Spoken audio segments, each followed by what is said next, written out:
Baik, perkenalkan nama saya Putri Eliana dengan NIM B1B1231122. Di sini saya akan menjelaskan mengenai pengertian dari perencanaan agregat.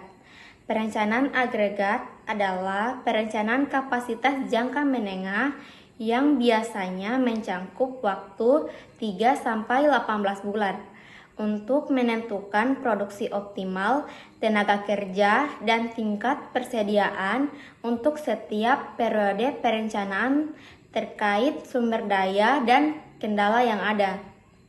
Menurut Sukendar, agregat planning atau perencanaan agregat adalah proses atau kegiatan yang menggabungkan sumber daya yang sesuai ke dalam istilah yang lebih umum dan menyeluruh. Pada dasarnya, agregat production planning digunakan untuk mengalokasikan total kapasitas setiap produk. Menurut Heiser dan Render, perencanaan agregat berkaitan dengan penentuan kualitas atau jumlah dan waktu produksi untuk masa yang akan datang dalam jangka menengah, biasanya dari 3 hingga 18 bulan ke depan. Kemudian menurut Haming dan Nur Najamuddin tahun 2014, perencanaan agregat adalah sebuah proses untuk mengembangkan rencana taktis guna mendukung rencana bisnis organisasi yang biasanya mencakup pengembangan, analisis, dan pemeliharaan sasaran serta jaminan sediaan keluarga produk. Kemudian menurut Handoko tahun 2012, perencanaan agregat adalah proses perencanaan kuantitas dan pengaturan waktu keluaran selama periode waktu tertentu atau 3 bulan sampai 1 tahun melalui penyesuaian variabel-variabel tingkat produksi karyawan, persediaan, variabel yang dapat dikendalikan lainnya. Kemudian menurut Nasution tahun 2006, perencanaan agregat adalah perencanaan produksi jangka menengah yang merupakan penghubung antara perencanaan jangka pendek dengan perencanaan jangka panjang. Sekian penjelasan dari saya. Terima kasih. Saya Wade Marwati dengan NIM B1B1231146. Materi selanjutnya yaitu kerangka perencanaan agregat. Kerangka perencanaan agregat mencakup berbagai elemen penting yang saling berkaitan untuk memastikan efisiensi dalam proses produksi. Sumber daya utama yang dilibatkan dalam kerangka ini meliputi tenaga kerja, fasilitas pabrik, dan peramalan permintaan. Tenaga kerja adalah komponen vital yang menentukan kapasitas produksi, sementara fasilitas pabrik berperan sebagai tempat utama untuk menjalankan proses produksi. Peramalan permintaan menjadi acuan dalam mengidentifikasi jumlah produk yang harus diproduksi agar sesuai dengan kebutuhan pasar. Selain itu, kebijakan operasional seperti penggunaan subkontrak, penjadwalan lembur, pengelolaan tingkat persediaan, dan penanganan back orders juga diimplementasikan untuk mengatur fleksibilitas dan adaptabilitas dalam menghadapi fluktuasi permintaan. Subkontrak memungkinkan perusahaan mengalihdayakan sebagian pekerjaan untuk menjaga stabilitas kapasitas produksi. Sedangkan lembur digunakan untuk memenuhi kebutuhan mendesak tanpa harus merekrut tenaga kerja tambahan. Pengelolaan tingkat persediaan membantu memastikan ketersediaan produk, sementara back orders menjadi solusi untuk menangani permintaan yang tidak segera dapat dipenuhi. Semua elemen ini bekerja bersama untuk mencapai keseimbangan antara kapasitas dan permintaan secara efektif. Faktor-faktor yang mempengaruhi perencanaan agregat yang pertama yaitu jenis produk adalah produk yang diproduksi meliputi standar atau custom.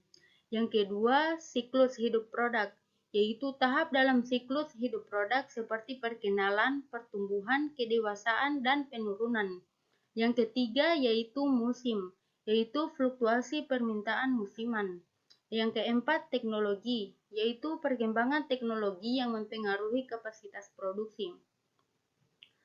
Langkah-langkah perencanaan agregat, yang pertama yaitu peramalan permintaan, yaitu gunakan metode peramalan yang sesuai. Yang kedua, menentukan kapasitas, yaitu evaluasi kapasitas produksi saat ini dan masa depan. Yang ketiga, mengembangkan alternatif rencana, yaitu buat beberapa skenario perencanaan. Yang keempat, evaluasi alternatif, yaitu bandingkan biaya dan manfaat setiap alternatif. Yang kelima, memilih rencana terbaik. Pilihlah rencana yang paling optimal. Yang keenam, implementasi dan monitoring, yaitu laksanakan rencana dan lakukan pemantauan secara berkala. Kesimpulannya, perencanaan agregat adalah alat yang sangat penting bagi perusahaan untuk mencapai efisiensi dan efektivitas dalam produksi. Dengan memahami konsep dasar dan strategi perencanaan agregat, perusahaan dapat membuat keputusan yang lebih baik dalam menghadapi fluktuasi permintaan dan mencapai tujuan bisnisnya. Sekian materi dari saya, terima kasih. Assalamualaikum warahmatullahi wabarakatuh. Saya Tiara Zeftian Lestari dengan NIM B1B1231141. Di sini saya akan melanjutkan penjelasan dari teman saya, yaitu saya akan menjelaskan tujuan dari perencanaan agregat. Nah, tujuan dari perencanaan agregat adalah untuk membuat tingkat output secara keseluruhan untuk kebutuhan permintaan di masa depan yang berfluktuasi atau berubah-ubah. Tujuan utama dari perencanaan agregat ini ada 4, yang meliputi yang pertama meminimalkan biaya, yaitu dengan mengurangi biaya produksi dan overhead dengan penyesuaian strategi produksi dan tenaga kerja. Kemudian yang kedua, meningkatkan pelayanan pelanggan, yaitu dengan menyesuaikan kapasitas produksi untuk memenuhi permintaan pasar yang fluktuatif. Kemudian yang ketiga ada stabilitas tenaga kerja, yaitu dengan mengelola perekrutan dan pengurangan tenaga kerja secara strategis untuk menjaga produktivitas. Kemudian yang keempat atau yang terakhir adalah optimalisasi sumber daya, yaitu dengan memanfaatkan bahan baku, mesin, dan tenaga kerja secara efisien. Nah, perencanaan agregat ini juga berfungsi untuk meningkatkan fleksibilitas dalam menghadapi perubahan permintaan pasar. Nah, dengan memprediksi tren dan permintaan pasar, perusahaan itu juga dapat menyesuaikan kapasitas produksi dan strategi pemasaran mereka. Hal ini itu memungkinkan perusahaan untuk merespon dengan cepat terhadap perubahan kondisi pasar, seperti lonjakan permintaan musiman atau penurunan permintaan yang tiba-tiba. Jadi dengan demikian, perencanaan agregat itu tidak hanya berfokus pada efisiensi biaya, tetapi juga berfokus pada kemampuan adaptasi yang diperlukan untuk mempertahankan daya saing di pasar yang dinamis. Nah, perencanaan agregat ini dihubungkan dengan keputusan bisnis lainnya seperti keuangan, pemasaran, dan sumber daya manusia. Nah, karena dalam pengambilan keputusan tadi, menurut Heiser dan Render, terdapat 8 pilihan strategi yang dibagi menjadi 2 pilihan strategi. Nah, 5 pilihan pertamanya itu disebut pilihan kapasitas atau capacity option. Karena dalam pemilihan ini itu tidak berusaha mengubah permintaan. Nah, sedangkan 3 pilihan berikutnya itu adalah pilihan permintaan atau demand option, di mana perusahaan itu mengurangi perubahan pola permintaan selama periode perencanaan.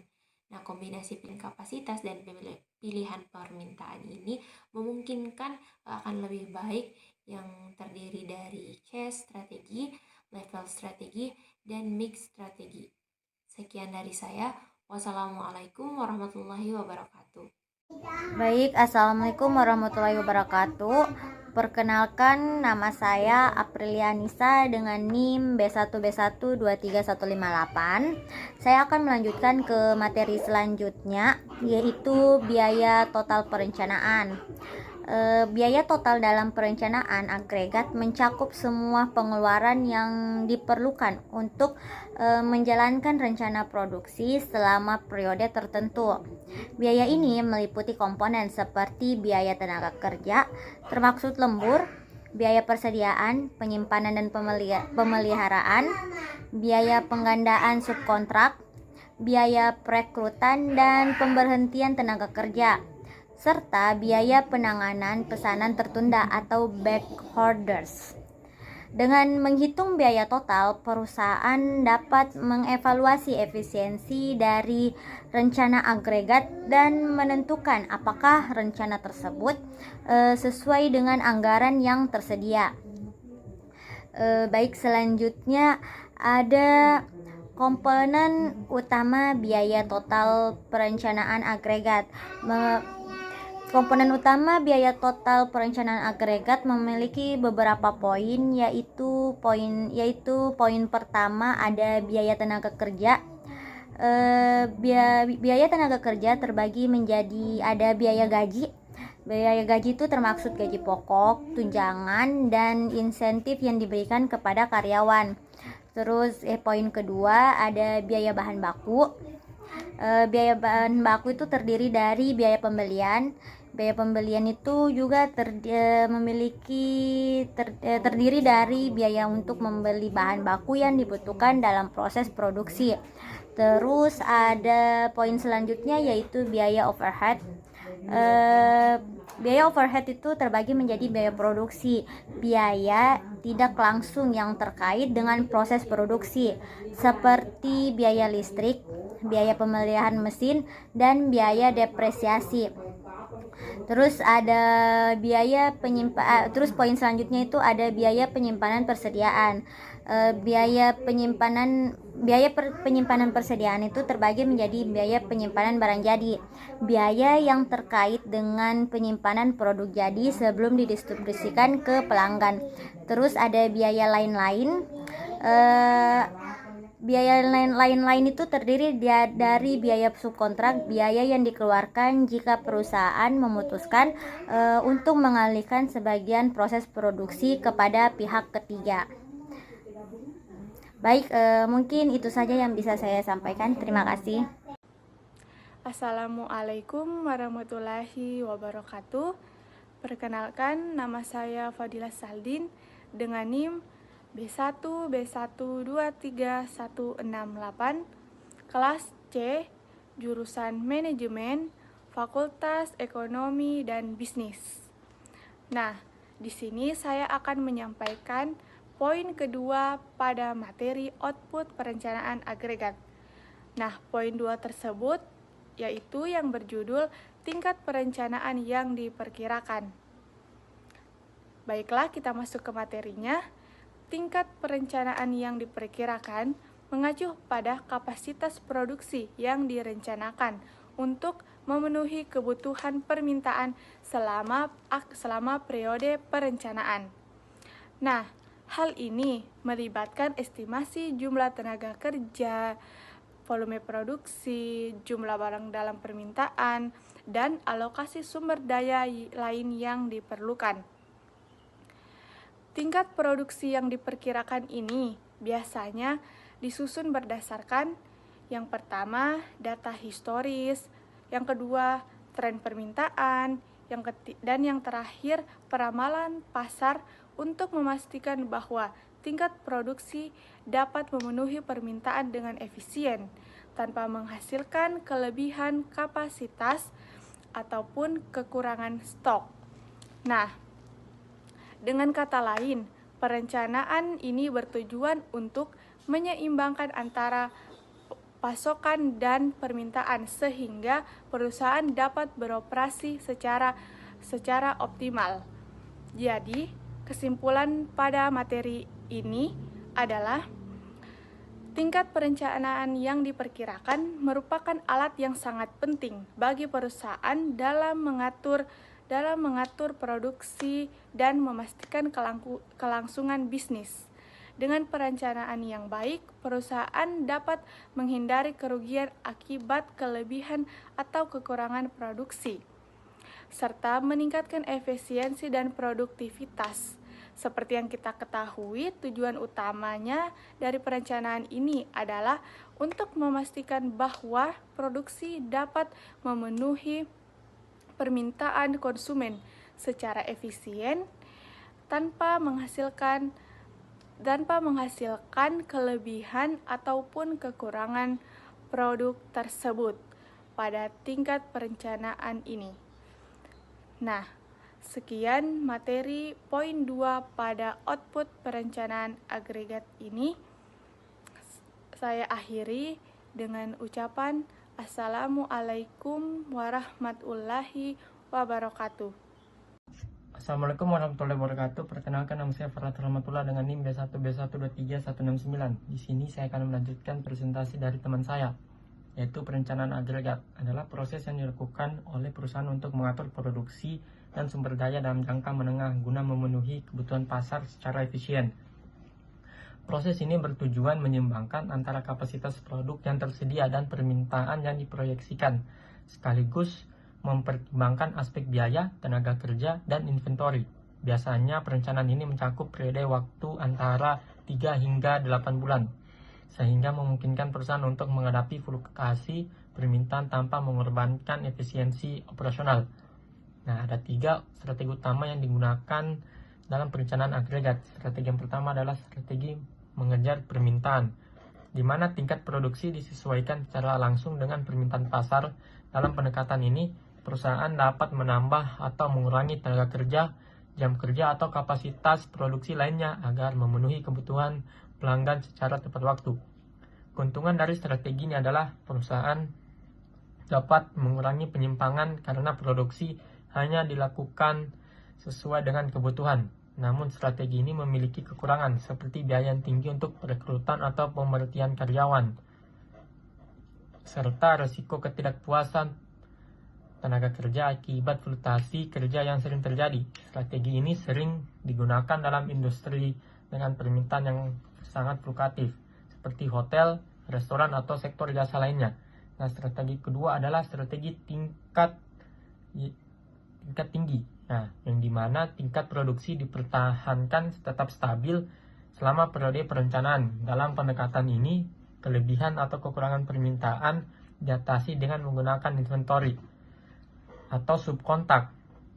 Strategi ini memberikan stabilitas bagi tenaga kerja atau operasi perusahaan karena produksi tidak mengalami perubahan yang sangat drastis. Namun kelemahan utama strategi ini adalah biaya yang sangat tinggi untuk penyimpangan inventory atau potensi risiko kehilangan pelanggan akibat keterlambatan pengiriman. Strategi ini cocok untuk industri yang memproduksi barang-barang tahan lama atau memiliki siklus hidup yang panjang, seperti elektronik, kendaraan bermotor, atau peralatan berat. Nah, strategi yang ketiga adalah strategi campuran, yang menggabungkan elemen-elemen dari strategi mengejar permintaan dan strategi tingkat. Dalam pendekatan ini, perusahaan menyesuaikan berbagai kapasitas produksinya sambil menggunakan inventory fleksibilitas yang besar dalam menghadapi permintaan yang tidak menentu, sehingga dapat mengurangi biaya yang biasanya lebih tinggi jika hanya mengandalkan satu strategi saja. Namun kompleks dari perencanaan ini lebih tinggi karena perusahaan dapat menentukan kombinasi optimal dari berbagai metode, sehingga strategi ini sering digunakan oleh perusahaan pakaian, barang konsumen musiman, atau industri lainnya dengan pola permintaan yang tidak terduga. Ya, sekian dari saya. Terima kasih. Baik, perkenalkan, nama saya Hamrin dengan NIM B1B1231174. Saya akan membacakan materi selanjutnya, yaitu yang pertama, pilihan kapasitas. Pilihan kapasitas adalah strategi yang dapat dilakukan perusahaan untuk memenuhi permintaan pelanggan. Beberapa pilihan kapasitas yang dapat dilakukan perusahaan adalah mengubah tingkat persediaan, meragamkan jumlah tenaga kerja, meragamkan tingkat produksi lembur atau waktu kosong, subkontrak, dan penggunaan karyawan paruh waktu. Perencanaan kapasitas dapat membantu perusahaan merencanakan pertumbuhan, menentukan fasilitas, peralatan, dan orang-orang yang dibutuhkan. Pilihan kapasitas merujuk pada keputusan strategi yang dibuat oleh organisasi atau individu untuk menentukan seberapa banyak sumber daya yang akan disediakan atau dioperasikan. Pilihan kapasitas yang yang tepat dapat memastikan efisiensi operasional, memenuhi kebutuhan pelanggan, dan memaksimalkan keuntungan. Pilihan kapasitas berfokus pada penyusunan kapasitas produksi untuk memenuhi fluktuasi permintaan. Beberapa opsi termasuk yang pertama, mengubah tingkat persediaan atau mengantisipasi permintaan yang lebih tinggi di masa mendatang. Yang kedua, merekrut atau mengurangi jumlah tenaga kerja sesuai kebutuhan produksi yang dapat mempengaruhi moral dan produktivitas karyawan. Yang kedua, pilihan permintaan. Pilihan permintaan adalah keinginan konsumen untuk membeli barang dan jasa yang disertai dengan kemampuan dan kesediaan untuk membayarnya. Permintaan merupakan konsep ekonomi yang sangat familiar dalam kehidupan sehari-hari. Strategi perencanaan agregat adalah pendekatan yang berfokus pada pengelolaan atau mempengaruhi pola permintaan pelanggan agar lebih sesuai dengan kapasitas produksi yang ada. Strategi ini berusaha mengurangi ketidakseimbangan antara permintaan dan kapasitas tanpa mengubah kapasitas internal perusahaan. Strategi ini mencakup upaya untuk memodifikasi permintaan melalui berbagai cara, seperti menawarkan diskon atau promosi untuk meningkatkan penjualan saat permintaan rendah, serta menerima pesanan di muka untuk mengelola aliran kas dan produksi. Yang ketiga, strategi campuran, chase and lift strategi.